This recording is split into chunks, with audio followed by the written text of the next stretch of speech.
GM, everybody. It's Kianga Ellis. Kianga Ellis Projects.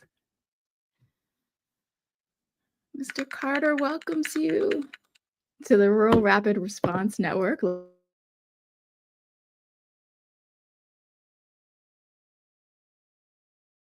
2 times a week. I think that's bi-weekly. Our bi-weekly live stream meeting. And everyone, this is the 4th week. This is meeting number 6. And I'm starting to get the hang of this.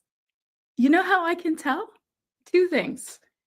I actually had lunch. I had lunch today, which is the first time I've been able to get it together to actually eat before the live stream. So I'm feeling very energized.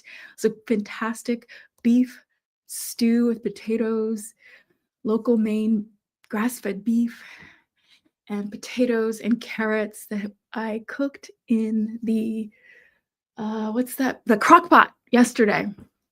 So it was very easy. I just heated it up and I was able to get that sorted before today's meeting. So that's sign number 1, that I'm starting to get my sea legs. And sign number 2 is that I made slides for today. Like just 2, but it's a start. It's a start. It's all about just getting the wheels turning, getting the processes in place for these meetings. Today is Tuesday, February 4th. I don't know if I said that already. I don't think so. 2025.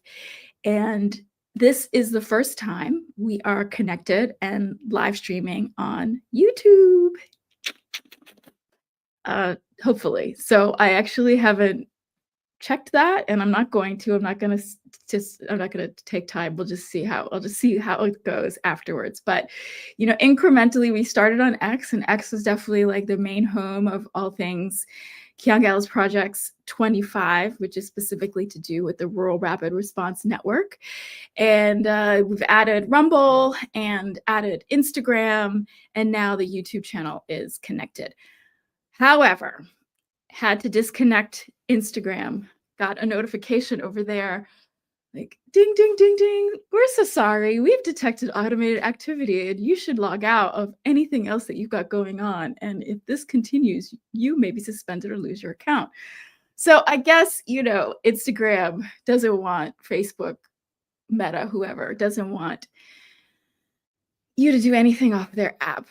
Right. So we are no longer going to be streaming on Instagram, which is actually okay, because the whole vibe on Instagram is really very different. It's originally my focus on the arts and collecting arts and enjoying my local communities. And so this could get a little bit heavy for Instagram. So I was like, okay, fine. We will not stream simultaneously on Instagram, but follow Kianga Ellis Projects on Insta if you want to see the lighter side of Kianga Ellis, the lighter side of life. Wow. Tuesday, February, the first week of February. And I mentioned this on my personal X yesterday, that I came out of the weekend and I'm like, Rural Rapid Response Network needs to launch now. It needs to be active now. It needs to be operating right now. That was my takeaway from the weekend. So you could just dial back and think through, what are all the 10,000 things that have happened over the weekend? Okay, yeah, Kianga, it does need to happen sooner than later. And if you followed any of these other meetings or saw any of the clips we've posted,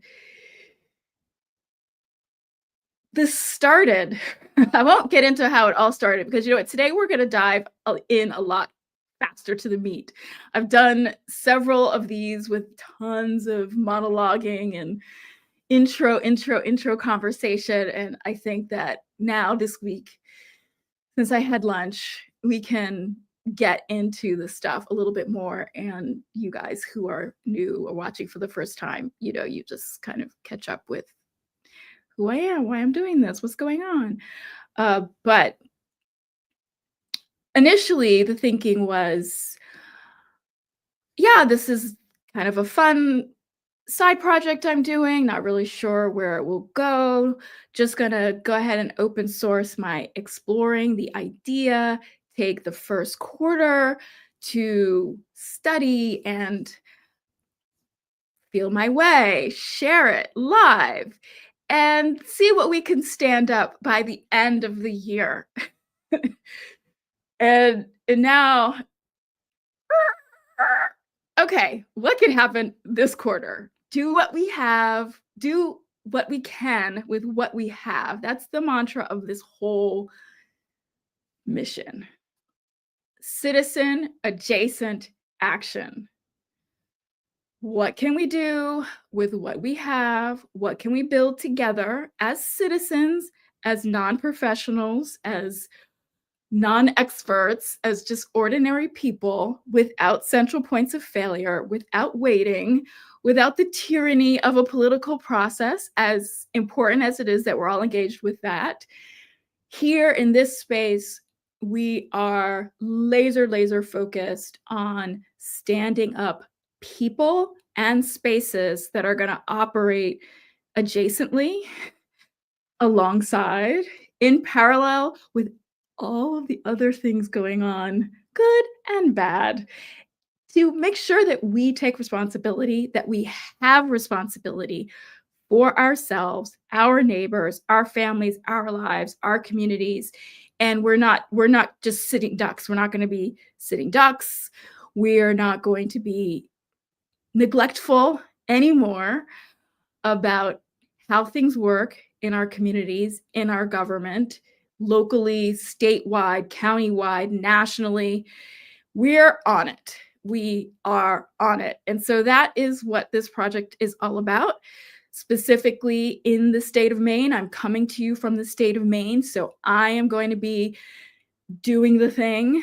You're going to see how sausage is made. And if you're in Maine or New England, all the way through to central New York, which is the geography for the focus of the Rural Rapid Response Network, I 100% welcome your participation.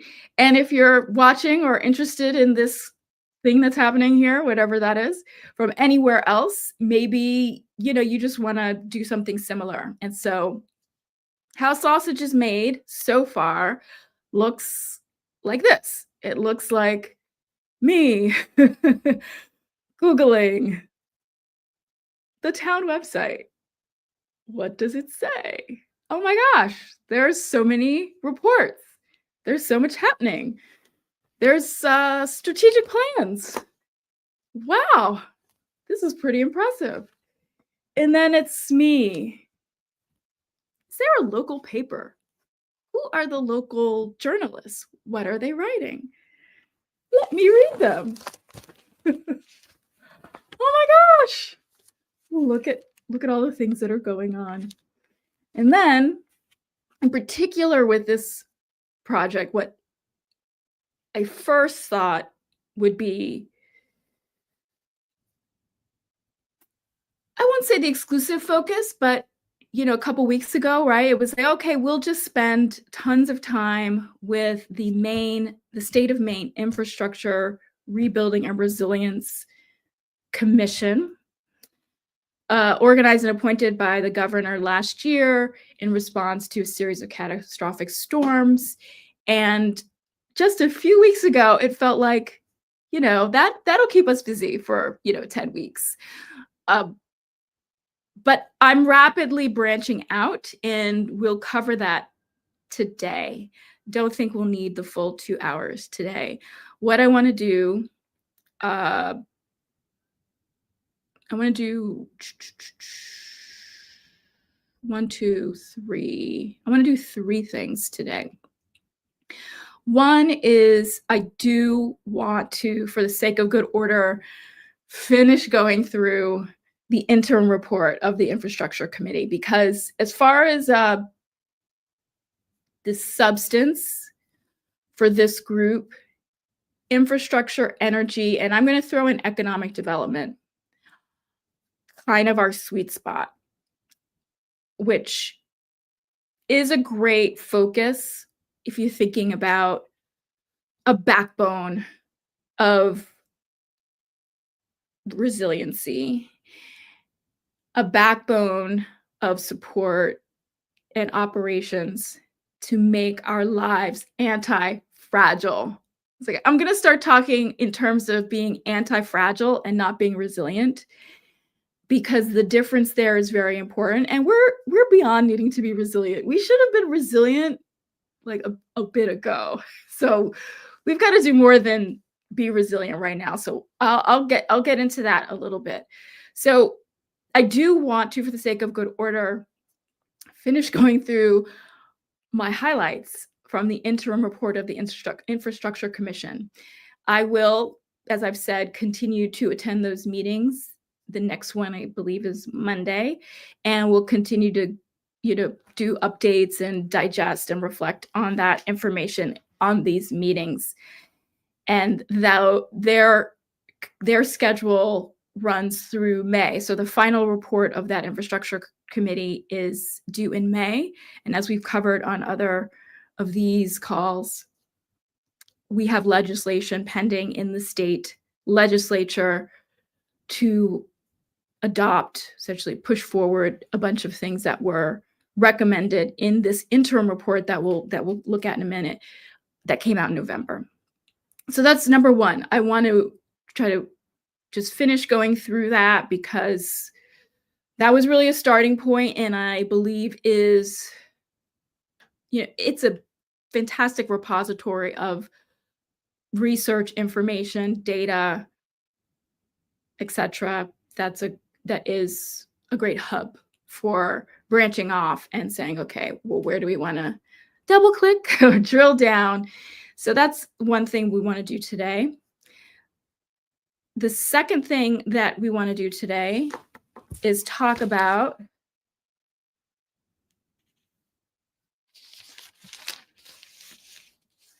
this article right here. This is the aquaculture ordinance thingamabibby that's happening where I am in Deer Isle, and we're going to talk about that a little bit. I went to the town meeting of the Marine Resources Committee yesterday, and that was very enlightening. And really, enlightening about what the Rural Rapid Response Network can be. We want to be additive in the sense that we don't want to be redundant in terms of our focus. Not that we might do things, not that we might not do things better than other people, but it's really, what is the highest value for our time? What is the highest value for our effort and for whatever resources are going to be required for this? What are the gaps? What can we do to complement what's going to be needed? And it turns out with each passing day, it's like, oh, a lot is needed. A lot is needed. And especially for the new policies that are raining down. Boom, boom, boom, boom, boom. I'm excited about the direction we're headed. I know a lot of people are, and a lot of people really aren't. But regardless of where you fall, it is happening. Change is occurring. It's not just a slogan anymore. And what it means is there's going to be a big gap between the way things were, which obviously people were too happy with, otherwise we wouldn't have this change.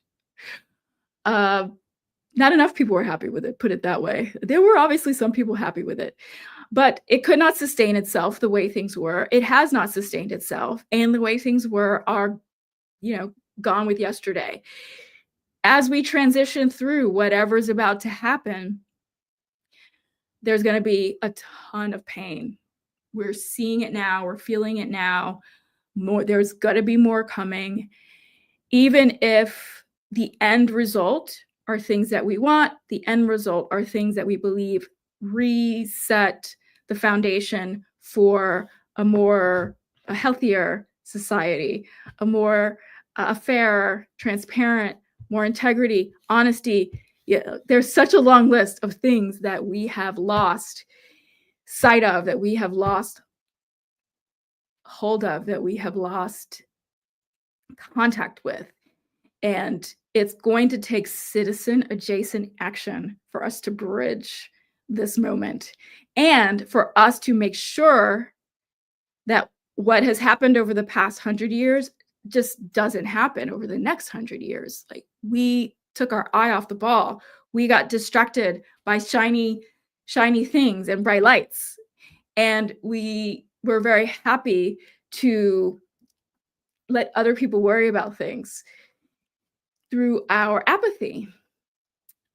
Let's just call a spade a spade. And I mean, I'm not calling you out. I'm calling me out, right? I think I'm looking in the mirror, and this is why I am streaming live with you right now. So the citizen adjacent action is critical because, as we know, no one is necessarily coming to save us. And that's okay, because we are from some pretty serious stock, all of us here in this nation, and we can, yeah, we could take charge. We can be in charge.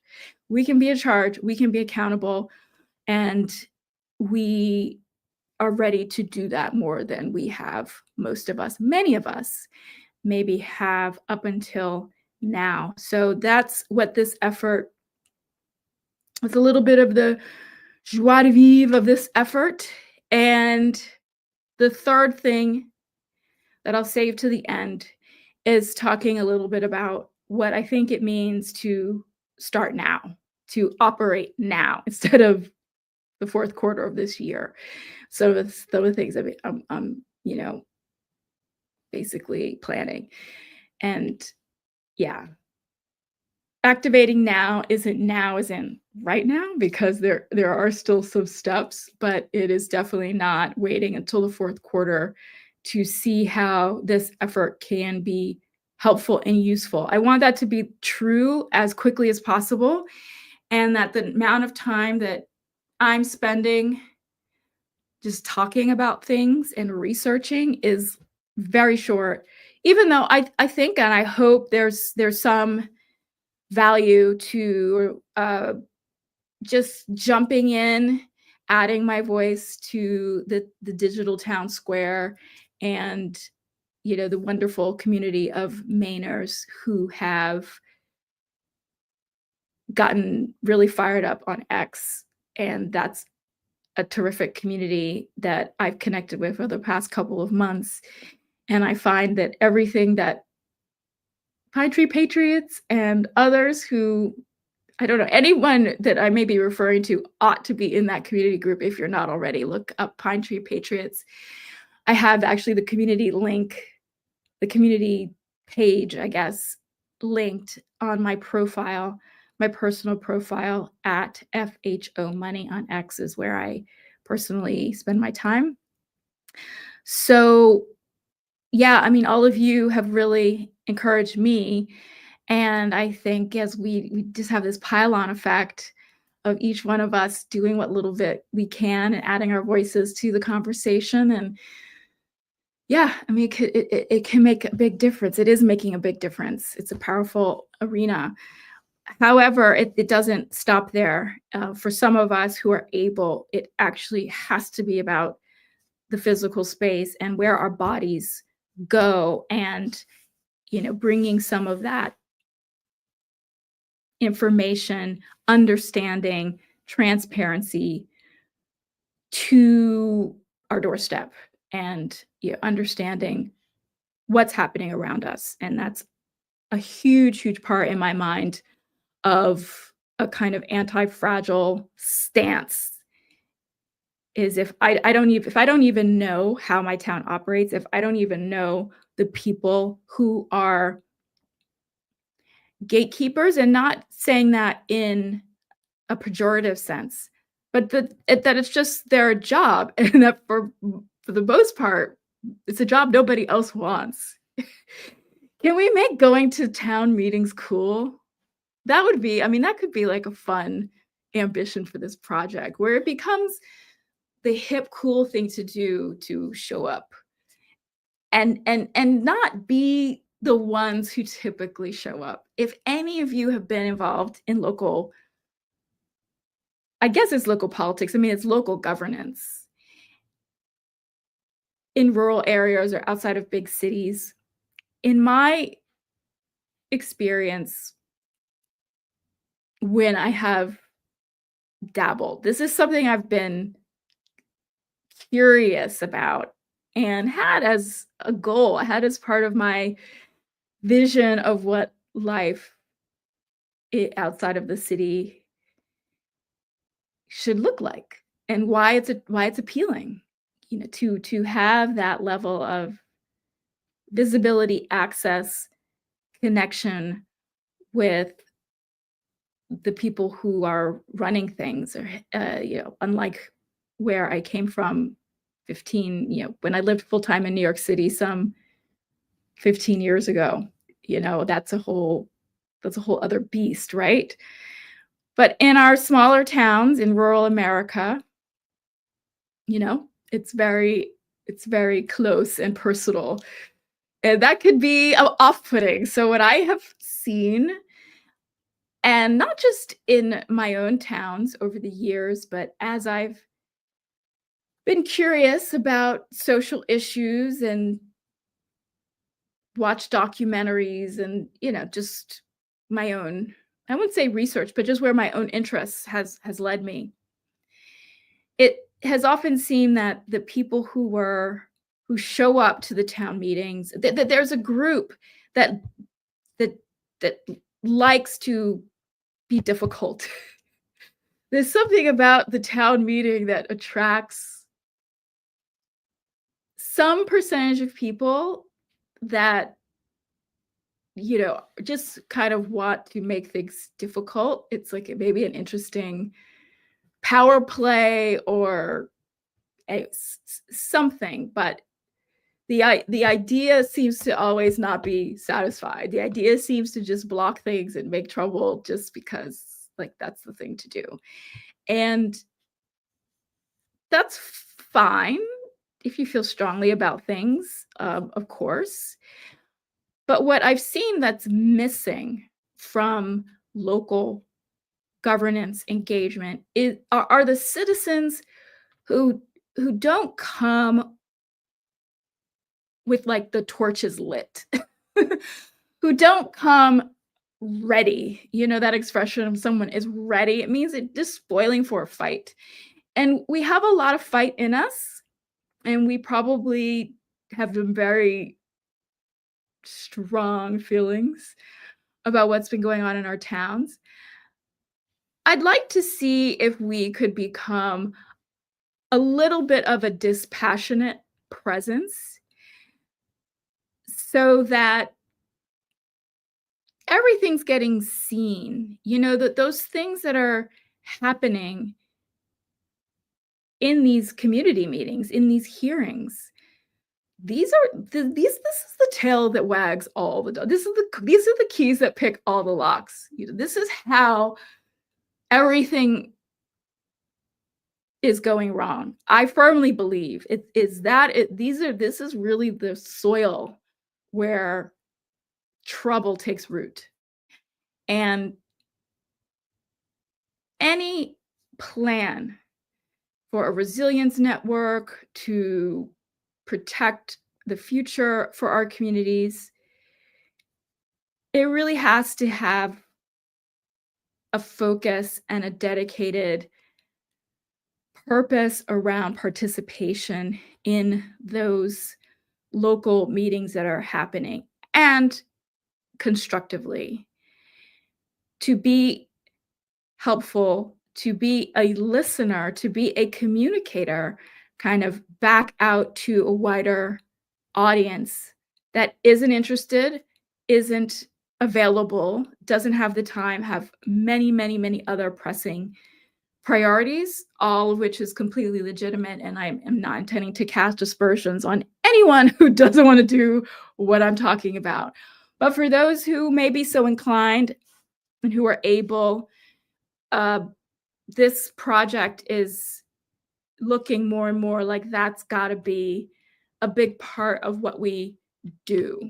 That we, and sometimes we can do this online a lot of the time, but that we do it, and we do it to be constructive. We don't do it only because there's a particular issue that we're mad about, and then we're going to show up and blow up the place. Like, that is a very powerful and important form of activism that is going on, and more power to it.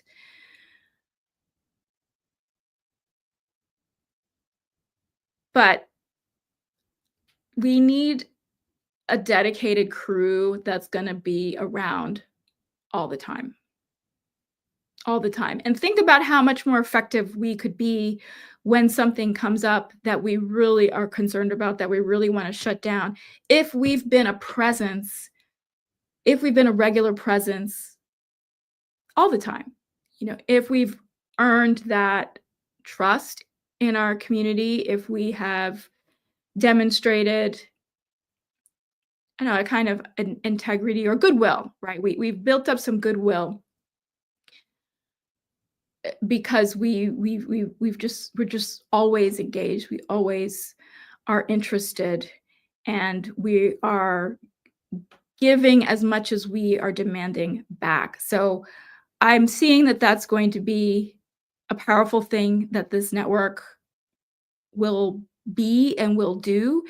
And I do find that not tightly defining what the Rural Rapid Response Network is from day one has been a good decision, and that I'm learning a lot just by just by waking up and grabbing the paper and just seeing what hits my radar screen and saying, oh, okay, I'll put that on the calendar. I'll go to that. I'll sit through that. I'll read this. I'll read, and I'll just see, what is what does this feel like it needs to be?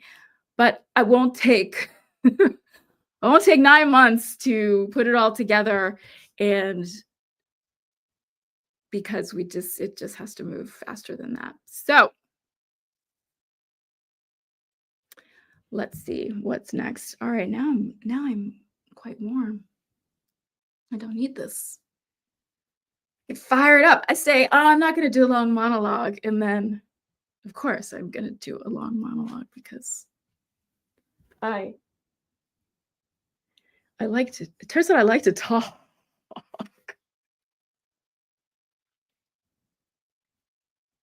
And I was really worried. I was worried about, I'm going to share my screen.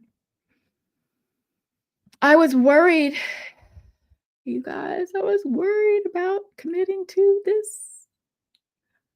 I am not going to feel like doing a live stream twice a week for 4 hours. I'm not going to feel like it. What are you doing? Oh, I'm going to share my screen. But you know what? I'm enjoying it. I'm actually feeling like it every time, which is amazing. Okie doke.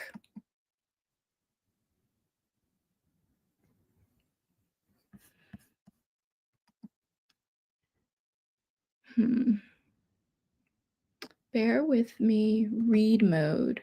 Okay, yes. All right, I'm just gonna double checky poo that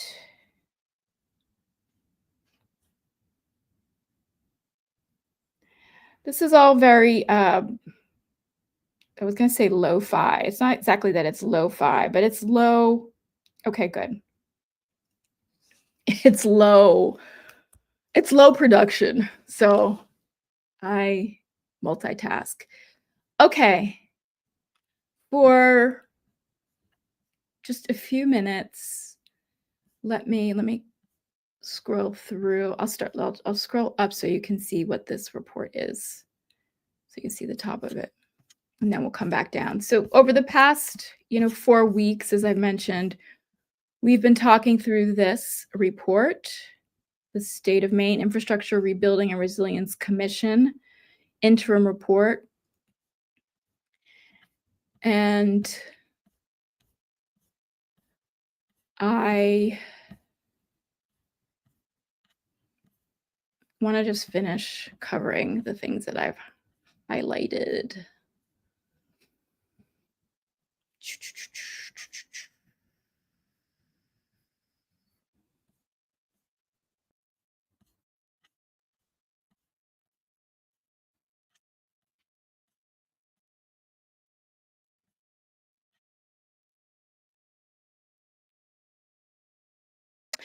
Okay, integrating resilience for the long term.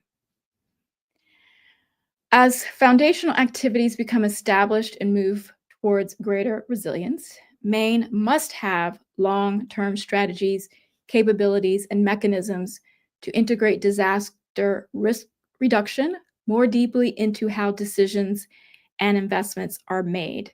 The past 2 years have shown that last century's thinking is not sufficient for this century's challenges. Why don't I just go through and read all of these, and then I'll stop sharing my screen and give you my comments, kind of consolidated. One of the most valuable tools for local leaders and emergency managers during the storms in December and January were river and tide gauges that provided real-time water levels as floods approached. Maine should expand the network of river and tide gauges so that more communities have access to timely information about their rivers and coastlines during emergencies. Gauge data should be integrated with national data networks maintained by NOAA. Do people call that NOAA? NOAA and the U.S. Geological Survey.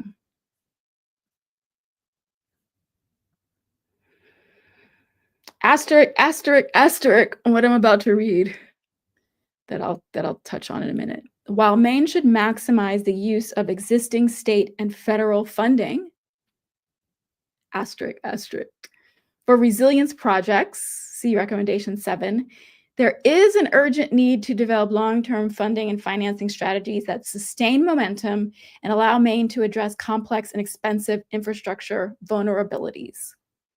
Philanthropy and the nonprofit sector, asterisk, asterisk, should be a key part of long-term resilience building in Maine.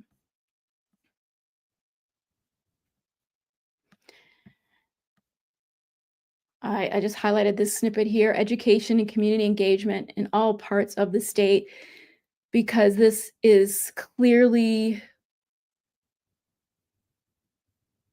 our number one value add. Up there.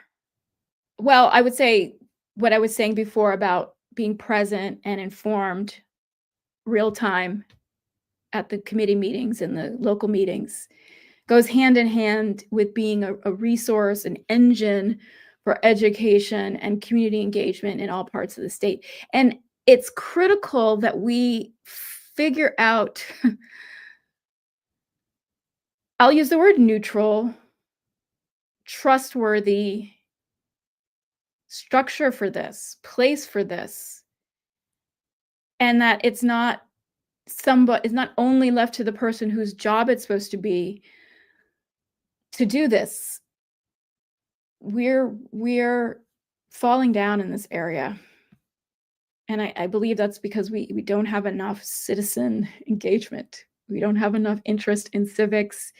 And that also goes with, the stresses that people are facing, which is the whole reason that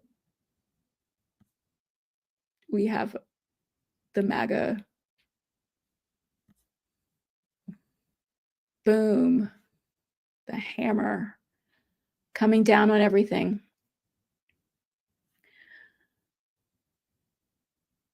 So here's a section on implementation.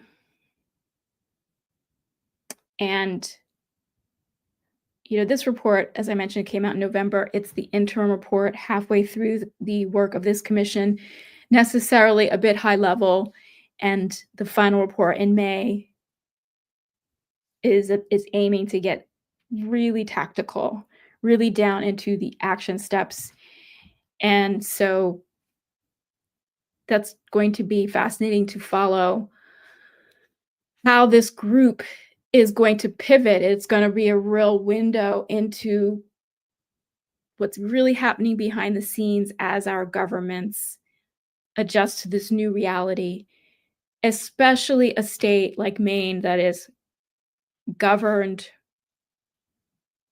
very much from the left, from the far left, and is finding, I mean, the whole trajectory that the state has been on for a long time couldn't be more under the knife.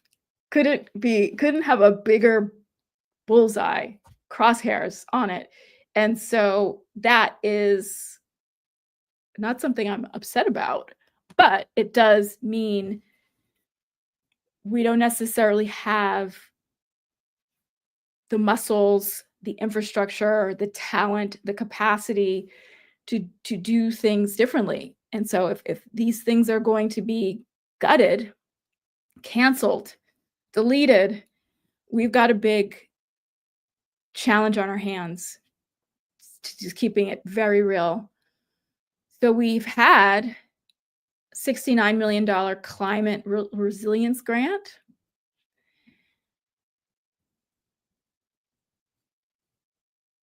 The NOAA funded a state resilience office. This is part of the legislation that's in front of the state, which is to create this office. It's already being worked on. It's ready to go. It has a staff person. I don't know to what extent this 69 million has already been received or if parts of that are going away. But we covered this quite some detail in an earlier meeting. So I won't get into that. Let's see if there's anything else.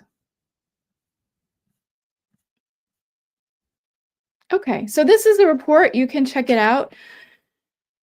It's in one of the posts on the at Kianga Ellis page, but also, you know, it's very easy to find. You can Google Infrastructure Rebuilding and Resilience Commission Maine, and you can get all of the details of everything that they've been doing, who they've been meeting with, and their meetings are streamed, open to the public to join, and are archived and available on YouTube. And here are all the folks who are serving on that committee. Okay.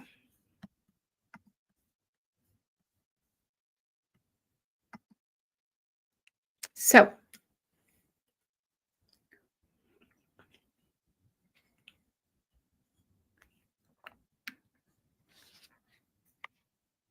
a lot of the things that have gone on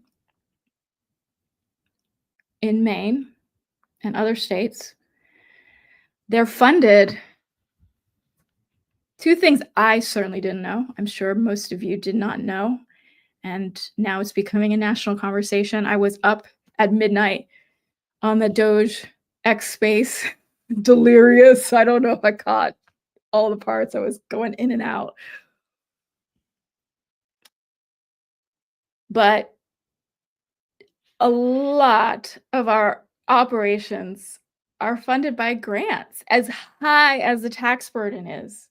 We don't know where the money's going. Well, we're starting to find out if you're following what's coming out of Doge and what they're doing at OMB. We're finding out it's not pretty. But our states are operating essential services through lots of federal grant funding and through nonprofit organizations. Maybe that shouldn't surprise me. I take the point that I obviously just was not paying any attention to a lot of things as it pertains to civics and governance and government until until that's another that'll we'll be here all day if I get into that. It's just until at what point did I start paying attention and why? But this is a crisis when your essential services are kind of captured through this network of I mean, we'll leave the organizations to one side, but funding and I was pointing this out weeks ago before even the inauguration, and now it has actually happened. It's stunning. I definitely didn't have any sense when I was reading this report, December or January, and I was concerned. Like, there's a lot of great, like every other paragraph is talking about this federal grant, that federal grant, like the entire focus, like 80% of the mind share was all about how do we resource getting these grants. And it seems incredibly bureaucratic, incredibly wasteful, and on its face, and I draw also from years of my own experience with volunteer things, nonprofits, fundraising, and being a critic, having a critique of how philanthropy is done and how nonprofits operate. But I did not appreciate that they were essentially an arm of government. And I guess I'd always thought of nonprofits as being adjacent, like supplementing the services that government's providing, and that, we had direct state employees or town employees that did the things, but, no. And that means if anything happens with the federal funding, we are in deep trouble. And guess what? We are in deep trouble. And I'm hearing that directly going to the meeting I went to last week, which was about the status of working waterfront recovery, and the meeting I went to yesterday, which was the Marine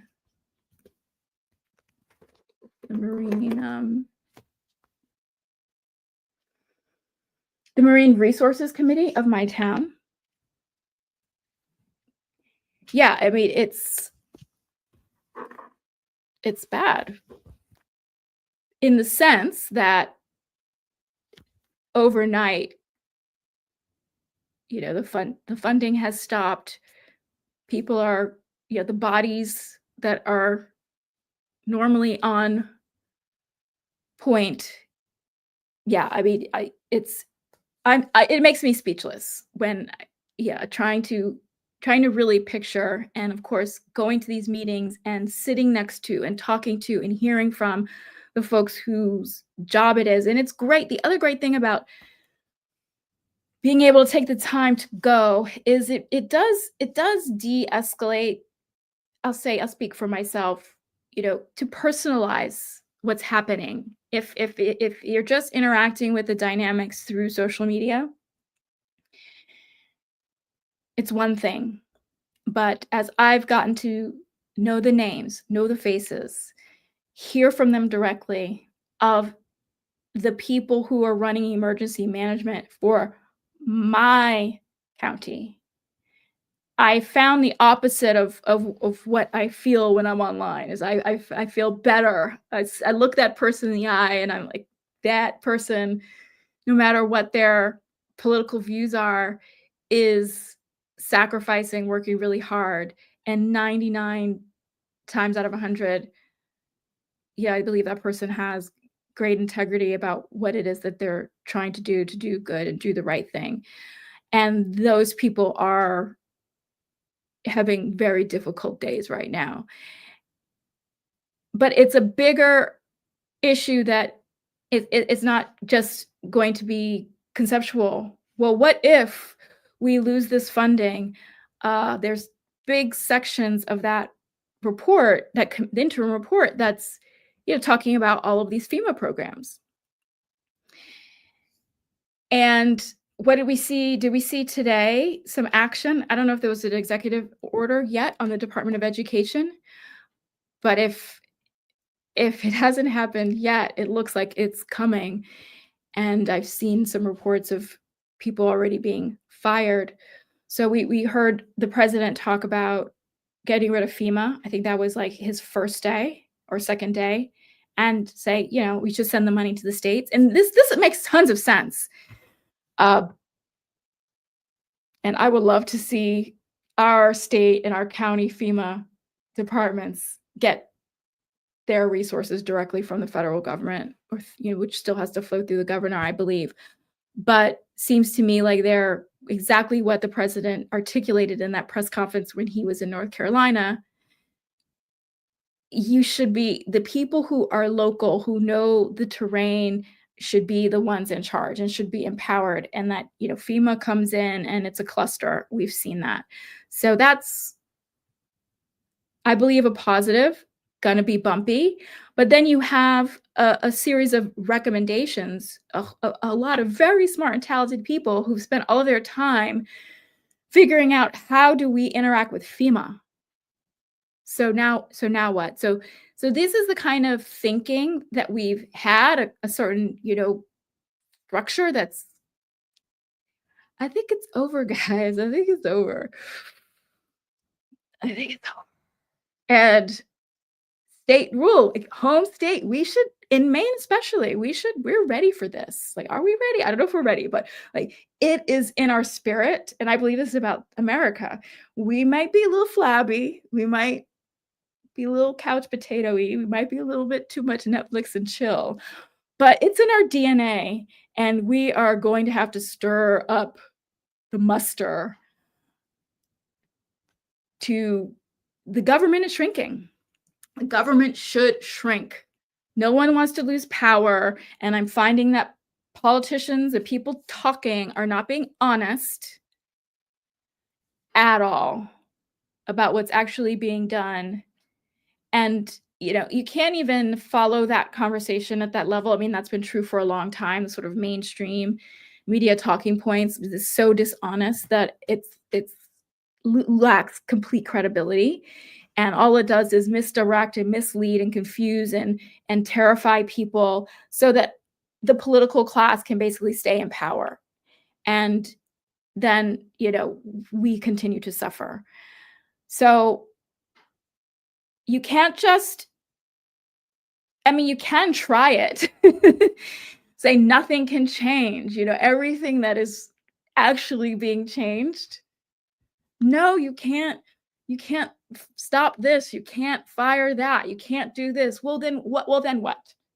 Well, then what? I think for those who politically have allowed themselves to be, like, emotionally manipulated and want to fight everything that's changing, how do you account for like, how do you account for the failure, the suffering? And I just come to this conclusion that folks don't know. Somehow, somehow the squeaky wheels, and we're finding out that even the squeaky wheels, that's itself a kind of illusion as to where that's coming from. And we're just living in a spectacle. We are in the simulation. And so Rural Rapid Response Network, we're breaking the simulation. We're unplugging, we're jacking out of the matrix. We're touching grass, we're touching paper, and we have to find out. We have to find out. It starts where you live. We have to find out what's going on, who's on first. And we need a plan. We need a plan. I would say first and foremost, how we're going to help one another, how we're going to be a resource. And what I'm going to be doing in Maine with the Project House and in Central New York. But the focus because I'm here.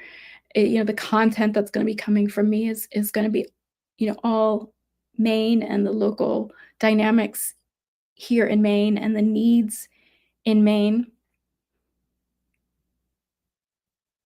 The scope of disruption, the spectacle of disruption, even if no crisis specifically hits, like the storm, like a man-made tragedy, all the things that have happened here and in other places, setting aside our preparations for those things, what's changing for the country, for the world, between the trade dynamics, we should devote a big part of the very first thing that Rural Rapid Response Network resources itself for is the basics that people need to be okay. So we want to be thinking about that. Not that we can be all things and do all things, so we've got to sort of pick our lane. But it really, in my mind, this effort is going to be meaningful and crucial because it will rest on what we actually do that's supportive of our lives, our lived lives every day, not just after a disaster, but every day, and that we're building a kind of a new layer, a new value set, a new muscle, as I say, muscle memory, a new way we think about being a citizen that has to endure. I mean, this has got to be the beginning of a way of life for many, many, many more Americans if we are going to do well through this transition. This transition could go off the rails in a million directions. And I see some of you making some very good observations. So we want to be busy standing up this resource, a human resource, and just somehow how we do a couple of things so that it all makes sense and it goes in the right direction. So, okay, the next thing, so we have two more things and we're good on time. The next thing I want to talk through a little bit about is this conversation to do with the Maine Department of Marine Resources and my town features. So here is where, due to my own particular interests and I guess kind of my professional background or things that drew me to want to focus on certain things in terms of a community effort, infrastructure, energy, and since I'm on the water, since I'm on the coast, the category of working waterfront and all the dynamics there, including the economic questions, very, very interesting to me, and the bedrock for all the other things that one may want to focus on from agriculture and food and health and education and our financial situation, our finance is it's the heart, it's everything, right? That was the other first thing that jumped out at me as I was going through this interim report. All of this costs a ton of money that we don't have. So let's go after all these federal resources, and then we're not sure. And now the whole process is absolutely flipped, where it's like, oh my God, we had 80% banking on all of these climate grants. And we were just gonna spend 10% of our time trying to figure out, yes, we got to do something for ourselves, but we'll figure that out later. Now it's flipped. It's like, okay, do we figure that part out now? And that's where, this focus on economic development and the infrastructures is key to any kind of plan to do with the financial health and prosperity of the state. And then the coast, because that's where I am and I love it. So let me share. I'm going to show you my slides. You're going to be so impressed. Oh, yeah, okay. You'll be so impressed.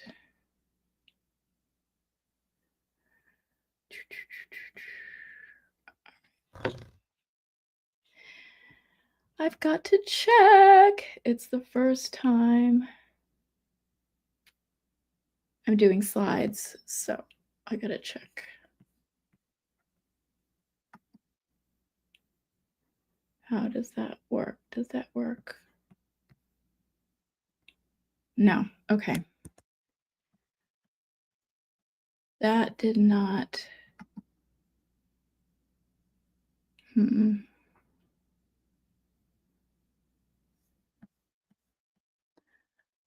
Trying to figure out.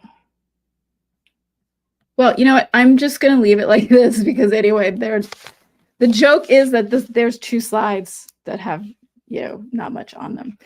And it's the Rural Rapid Response Network live stream meeting, February 2nd, 25. But I know sometimes, the slides are nice. So these are the slides, just these 2. Quoting the headline from the local paper. The DMR asserts exclusive jurisdiction over aquaculture leases. Island Advantages, the Penobscot Bay Press Community Information Services, is a great cluster of local news. And here are the main points.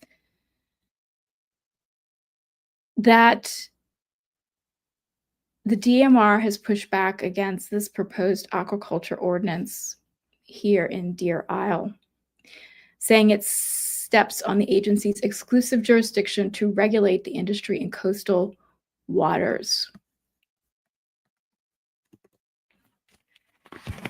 So a couple of things that are really interesting about this, and I'll just keep it a little bit high level because I think that the very specifics of this may or may not be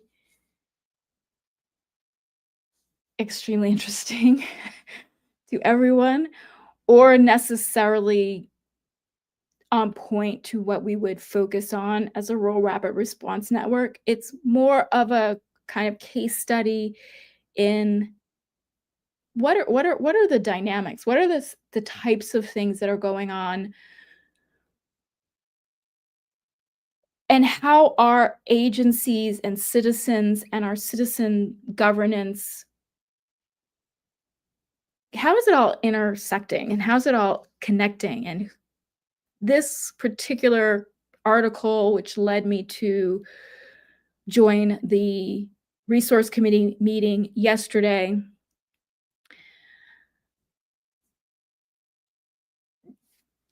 just has a lot of the dynamics that I believe are being repeated across the state and are the types of questions, if we're going to be very informed, we want to be informed. There may be things we do as a network and things we don't do, but being informed about all the things is going to make us the most effective at what it is we do want to focus on, because the not only the substantive links of how things are interconnected, but again, also the bigger machinations of what really goes on. How are things actually happening and why? So here, what we have is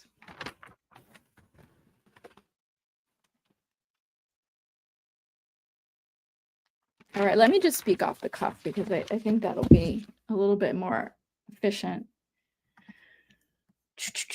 But yay, I did slides. Check the box, did slides. Progress. So what we have here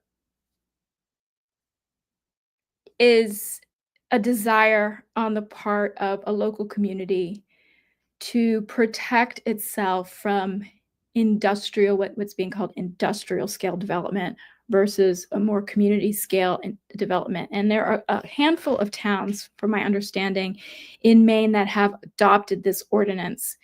And there's a nonprofit organization that, I believe it's a nonprofit organization, that has essentially drafted this ordinance and is leading the charge in, as I said, the nonprofits are doing everything, leading the charge to get these town ordinances against, well, I neglected to mention, the ordinance itself is requiring a town license for any industrial scale aquaculture business prospectively. So existing operations are grandfathered, and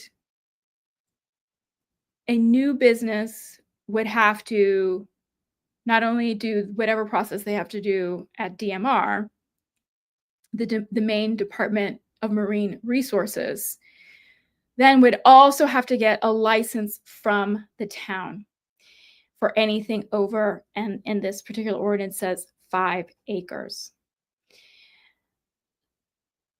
The idea being, of course, protecting the community from a scale that would be disruptive, harmful. You know, you can imagine all the reasons why a small town wants to manage the process of investments or operations beyond a certain scale, or maybe to prevent them altogether. This ordinance is going to come up for a vote next week. We had the DMR assert your town does not have the authority to regulate this. That's our exclusive jurisdiction. So a couple of the questions that came up for the town. A debate about, well, who's actually right? What is the legal analysis and the basis for which the state is saying, no, we're in charge? And the town, people who live here saying, oh, well, but and maybe also we're not satisfied with just that. And, you know, there's a couple different threads here. One where, you know, a views asserted that, well, this ordinance is not competitive. It doesn't overstep. It's adjacent to the DMR process. We're putting in our own standards. We're not, you know, the ordinance is not going to, you know, say or require or conflict with whatever decision the DMR might make as to whether a business can go forward. But our town managers concerned with you know, do should we have a legal opinion? You know, the town has not hired an attorney to give us advice on that question.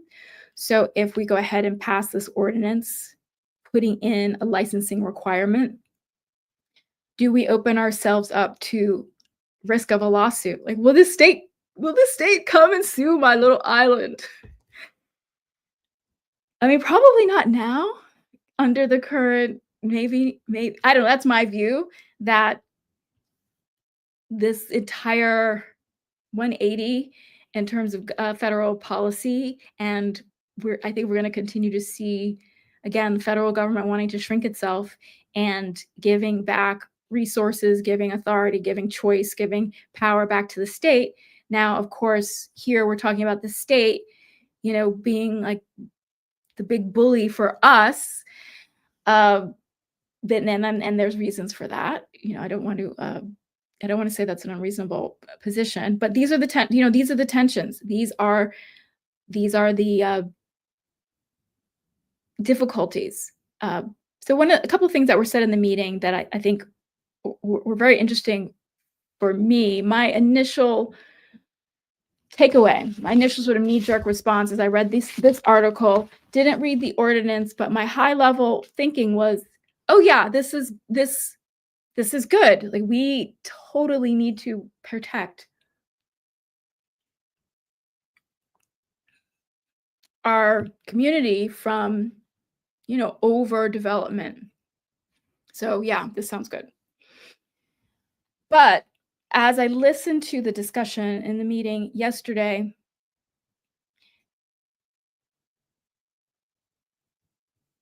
some very important points were made about the burden of more of licenses and more bureaucracy on smaller businesses.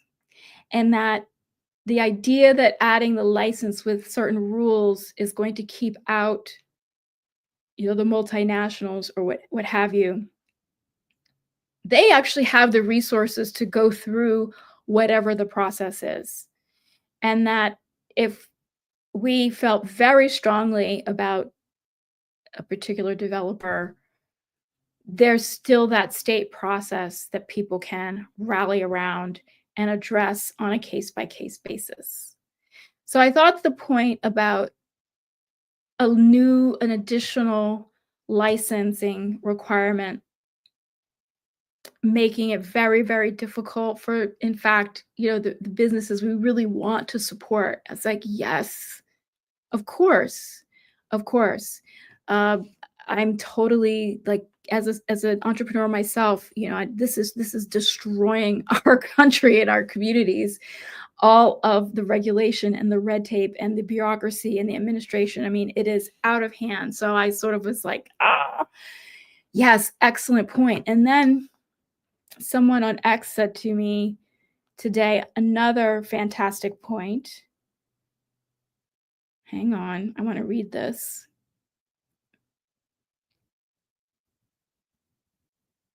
The imposition of licenses undoubtedly leads to corruption. What you do with that is create a system for dishonest individuals to profit and do bad things as long as the good can't move forward. And that's true. I mean, that we've seen that as well. Not necessarily in our rural or some of our small rural towns. Although I don't know, maybe my naivete is showing. But the other issue that came up in the meeting yesterday is that the town actually doesn't even have the capacity to enforce the license, doesn't really have the capacity to administer the process. And so what we have here, and I think there's something, I think there's some there that I'm starting to notice about what's getting implemented in our towns and who is initiating this. The Pine Tree Patriots group got very engaged and is still very engaged with some local school board issues. And there was, some issue before the holidays of a clinic that was being proposed for a high school to be able to directly treat and administer care to students, like directly at the school. And this is the first time that, this whole dynamic hit my radar screen. There's a nonprofit that had the proposal to operate this clinic. Anyway, I don't want to sidetrack this conversation with that, but I'm just as I'm talking with you all, it's like hitting me. And I don't know that this is the case. I'll have to go back and research this, but do we have this situation where everything that's actually happening are some nonprofits that are proposing things that are coming into our communities and saying, and this is a question. I'm not want to accuse anyone of anything. I'm just trying to understand this because the ordinance that was unanimously approved for a public vote. I'll cut to the chase and say that at the end of the meeting yesterday, it sounded like the committee had decided they don't want us to adopt this ordinance, and I'll explain why. And that previously members of the committee had individually expressed their support. And maybe the conclusion had not really been reached, or there hadn't been time to come to this decision before approving it to go for public hearing. And so this ordinance came to us as a baked document, as a kind of draft of legislation, or not legislation, but the ordinance. And we've posted a link you can find at Kianga Ellis, retweeted, and something I posted yesterday. One of the reasons that the committee, the internal town committee, is not going to recommend moving forward is it's clearly this ordinance is not specifically tailored for Deer Isle at all. Like it, and even the 5-acre limit sounds like made sense for one of the communities where I believe this ordinance had been adopted, but isn't really necessarily the right number to achieve the goal for this community. And it's a take it or leave it. There's something to do with the organization that's responsible for this draft having some resources around legal support, defending. I got to dig into this more. Now, as I'm talking, I'm like, hang on, wait a minute. How is this really working? What is going on? And yeah, it's just strikes me as it's very interesting. So there was the concern about the friction that it would impose, the difficulty, the barrier that it would impose on the types of community-led or smaller operators that we'd actually want. And in fact, the big companies that we would be afraid of, a licensing process is not going to stop them. So that was one realization. Another was, I guess I just mentioned, this particular ordinance was not something, the vote that's happening next week, the substance of it can't be changed at this point. And there was a recognition, like, we don't need to do this so fast. This should take some time, and the time should be taken for the town, the people of the town, and the committee to really think about what our objectives are and how to meet the objectives, and whether, in fact, a license that the town puts itself at risk of being sued by the state. Is it prudent to adopt something that we have not obtained our own legal opinion about? Do we want to spend resources on doing that? Whether or not, that's separate from defending a lawsuit from the state, which would be unpleasant. But is it responsible to vote on something with the assertion from a third party that it doesn't violate, DMR's jurisdiction, when we don't know for ourselves as a town? Is it responsible to put that forward to the citizens without us having done our own due diligence on that?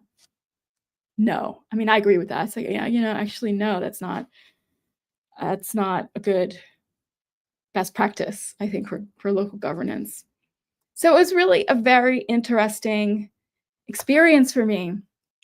to just show up. Believe me, I was the only person who was not on that committee showing up. And I enjoyed it. I enjoyed it very much. And it reminded me how easy it is to form a point of view and not even realize that even my initial point of view was not consistent with some of my other values. And had I not taken the time to join the committee meeting, and had I not been doing this project where I'm like, what am I going to talk about on Tuesday? I think my first reaction was to kind of get a chip on my shoulder that the state was telling us we didn't have jurisdiction. And that just immediately kind of wedged me into the wrong point of view as to, that's not the question before us. And these are the things that I think are going wrong in our politics as things are packaged and put before the people to make a decision. We lack a way of being informed, of having discourse, of hearing other sides, of hearing nuance, of hearing from people who want someone on this committee. Oh, I actually don't know if they're on the committee or we're actually also just a participant, because she is an owner of an aquaculture business. And the greatest insights, of course, came from her. And so how much of our policies, how much of what's happening in our communities are these decisions made by, I don't know, a nonprofit from somewhere?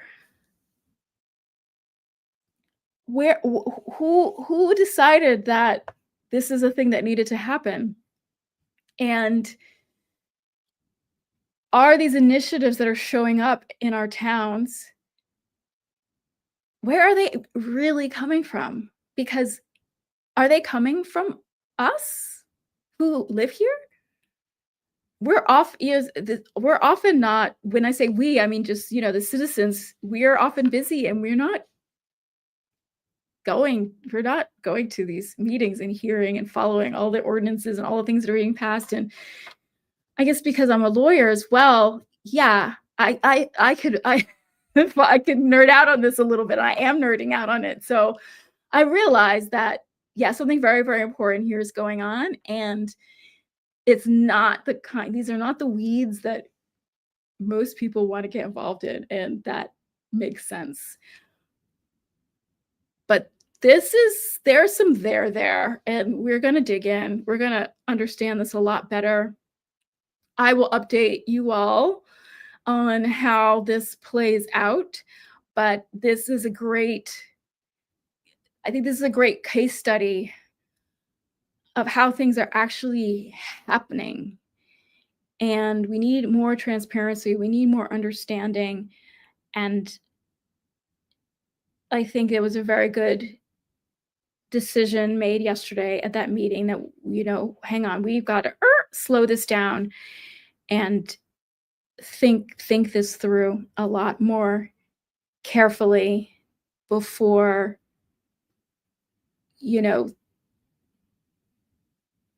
coming to this conclusion, like, of course we don't want industrial scale development of aquaculture. Here's a solution. This is how you stop industrial scale aquaculture. Okay, thanks. We'll take it. As if that's the only choice. So we've got a lot of that going on in our governance, and we're going to be much more careful about that. All right, folks. So in the final 10 minutes,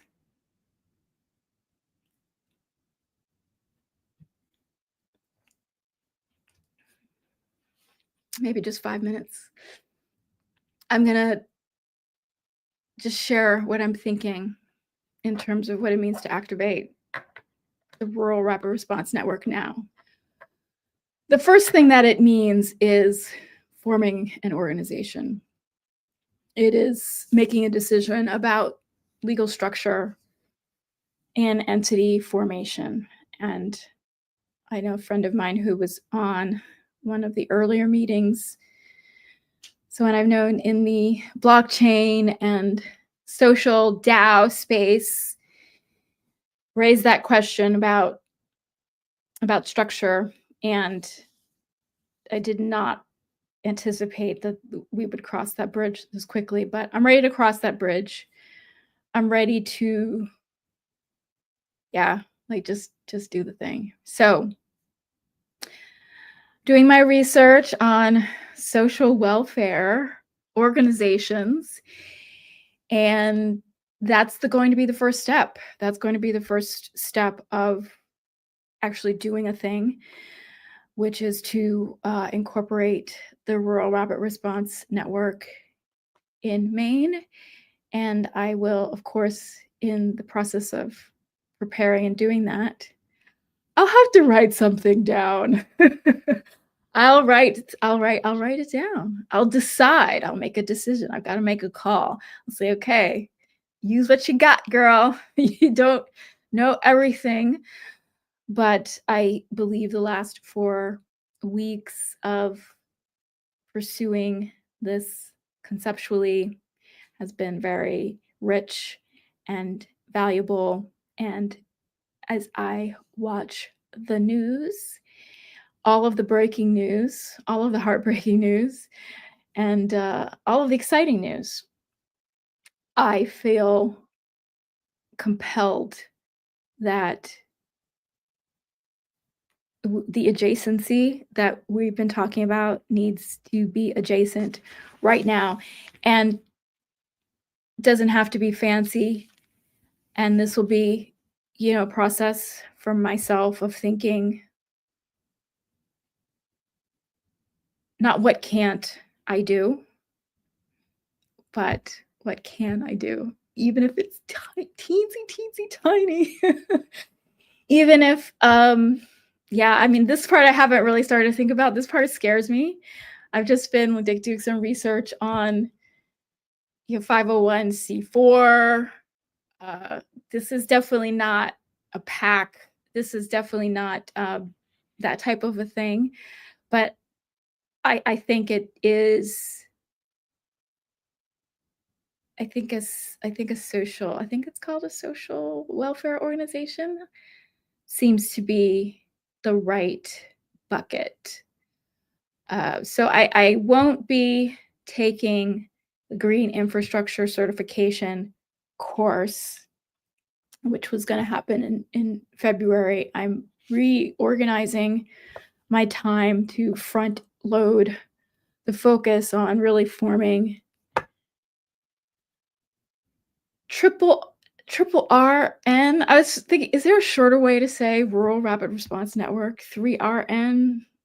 I don't know. We'll see. But yeah, the idea now would be, to spend the time that I was going to spend toward that training for fun. Not that I would really use the certificate for anything, but to use that time to do the real stuff, y'all. To do the real stuff. Even if, as a practical matter, right now it's basically just me. But as a practical matter, I just continue to do what I've started doing. And like I said, not waiting until all the things I don't have show up. Just going with what I can do, what I do have. But that forming an organization is necessary for this to be a real effort. And then on top of the having a presence and doing this as a kind of work of being a citizen participant engaged in the local governance, local decision making, with the intention of understanding the needs, right? Not just showing up when there's something happening that I don't like, but with the intention that we have a new category of citizens that fill some of these gaps of what the Infrastructure Commission is identifying is needed. And as I mentioned, what strikes me, what jumps out at me as a critical need, the communication and the education. I talked about in the last meeting how many resources that there are, but that making sense, navigating the legibility of them is very, very hard. It's like a full-time job, you know. If if the unfortunate happens and you're impacted by a disaster, for example, of what a lot of businesses and people and, you know, homes, families are dealing with along the coast. But, you know, last week's meeting about the working waterfront, that's where your business depends on access to the water. You know, hearing those stories and hearing the challenges for people to, again, the bureaucracy that, you know, maybe quite a bit of it's going away. But for the time being, it's an entire person's job. You know, an entire headcount is needed 24/7 just to fill out paper, just to track deadlines, just to navigate this massive web. So right away, we're going to be doing that. Right away, we can be that sort of communicator hub, the Sherpa, the Sherpa, and what does that look like? Again, we're gonna have to boil it down to however many hours Kianga has until it's more than Kianga doing it. And I will just discipline myself. I will self-soothe, and I will say, Kianga, it's okay if you can only do a very small little one thing. It is just the integrity in which you do it, and just keep going until you find the one thing you can do, and then just do that thing, right, Mr. Carter? And we'll see where we go. So, I will continue to comb my town website, my county's website. I will continue to join the live streams of the Infrastructure Commission meeting and any other meeting I come across that seems relevant, particularly to these issues of the infrastructure, energy, economic development. And with every single one of those encounters, I get a better picture of the landscape and the dynamics and what does it mean to really understand how our state and therefore our counties and therefore our towns and how our lives are structured and ordered and resourced. And then within all of that, figure out, okay, what's the thing that I can actually, you know, do once there's an organization? Is it, yeah, I mean, I have to put more thought into it. Definitely the lack of content about Maine on the internet is shocking. It's shocking how little people are posting. Even the governor's state of the state was like impossible for me to find. The like, where is it? What time is it? I went to the governor's own webpage, nothing. The state's webpage, nothing. Their X account, nothing. I'm searching. Thank goodness for Pine Tree Patriots and this community that's on X, where eventually I did figure out someone who was live streaming. But I mean, coming from a different state, a larger state, I like, how is this happening in 2025 that the people who are elected officials in this state, and even from what I've tried to look up about the GOP, the state GOP, there is no transparency, and I think that is a big problem. So it could be that at the very beginning, our efforts are around increasing that transparency and, again, thinking about that translation, not all the pages that are coming out from the bureaucracy. What I said last time, I'm like, "Oh, yay, look at all these resources." And it's like, "Oh, my eyes are bleeding. There's so many resources." I'm still completely helpless. So, that is a role, that is a gap, that's something that needs to be done to digest, break things down, and serve it up in a way that actually informs people and they can make use of it in their lives. So, I think that that's a type of thing that doesn't take, funding or some huge it just takes a bit of time, and I will spend the time doing what I can, and we'll see. Sketching out, again, by just doing the things, that is a framework for the things that other people can do, and as other people maybe take an interest in doing similar sorts of things in their towns, we can all make and form a network and be very, very effective in our citizen adjacent action. So, that I'm going to leave you for today and say bye bye. Until Thursday, be well.